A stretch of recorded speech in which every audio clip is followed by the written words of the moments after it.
সাতক্ষীরার শ্যামনগরে বিএনপির কমিটি ঘোষণার পরে দুই গ্রুপে সংঘর্ষ হয় এবং শোনা যাচ্ছে যে কমিটি নিয়ে অথবা কমিটি কাউন্সিল চলার সময় জাল ভোট দেওয়াকে কেন্দ্র করে এই সংঘর্ষ ঘটনা ঘটে। তো গত 15-20 বছর বিএনপি কিন্তু কোনো ভোট দেয়নি, তাদের সেই অভ্যেস নেই।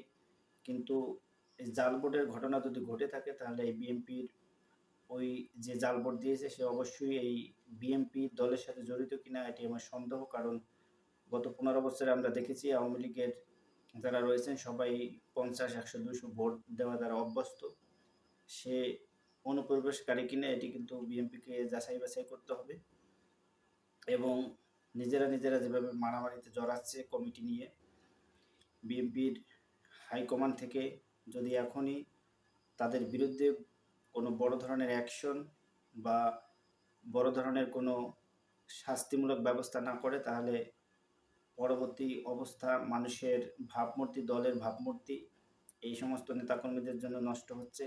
এবং একজন বয়স্ক মানুষকে যেভাবে রাস্তার মধ্যে ফেলে পিটিয়েছে বিএনপি, বিএনপিকে অর্থাৎ যাকে মারছে সেও বিএনপি, যারা মারছে তারাও বিএনপি করে যদি হয়ে থাকে। কারা এই ঘটনা ঘটিয়েছে বিএনপিকে অবশ্যই একটি তদন্ত কমিটির মাধ্যমে এখানে এই ঘটনার উদ্ঘাটন করতে হবে এবং শাস্তিমূলক ব্যবস্থা করতে হবে। এই অবস্থায় দেশের চলমান পরিস্থিতি নিয়ে এমনিতেই বিএনপি কোণঠাসা, তারপরে দলের ভেতরে এই ধরনের বিশৃঙ্খলা, এই বিশৃঙ্খলা রুখতে হলে বিএনপিকে অবশ্যই কঠোর পদক্ষেপ নিতে হবে এবং যারা কিলেন ইমেজের আছেন তাদেরকে রাজনীতিতে নিয়ে আসতে হবে। উচ্ছৃঙ্খল যারা নেতাকর্মী আছে এদেরকে বাদ দিয়ে দিতে হবে, কারণ এদের কারণেই সারা বাংলাদেশে বিএনপির যে ভাবমূর্তি রয়েছিল বা বিএনপির উপর মানুষের যে আস্থা রয়েছে সেটি কিন্তু অনেকটাই হারিয়ে ফেলেছে এবং সমালোচনার ঝড় উঠেছে। এই সমালোচনা থেকে রুখতে অবশ্যই নেতাকর্মীদের আরও ধৈর্যশীল হওয়া উচিত এবং তাদের দায়িত্বশীল আচরণ করা উচিত।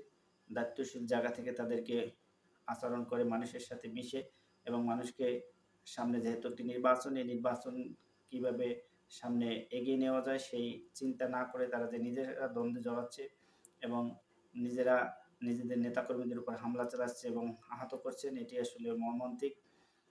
এদিকে বিএনপির যারা হাইকমান্ড রয়েছেন তারা অবশ্যই এই বিষয়গুলো নিয়ে কাজ করবেন এবং তাদের বিরুদ্ধে শাস্তিমূলক যে ব্যবস্থা রয়েছে দলীয় শৃঙ্খলা ভঙ্গের, সেগুলো কঠোর হস্তে দমন করবেন এবং কঠোরভাবে নেবেন, যাতে ভবিষ্যতে বাংলাদেশের কোথাও এই ধরনের বিশৃঙ্খলা বা এই ধরনের কমিটি নিয়ে বা কমিটি ঘোষণার পরে দুই দলের যে বিরোধ বা দুই দলের যে সংঘর্ষ সেটি যেন না ঘটে। এই বিষয়ে বিএনপির হাইকমান্ডকে অবশ্যই নজরদারি করতে হবে এবং বড় ধরনের ব্যবস্থা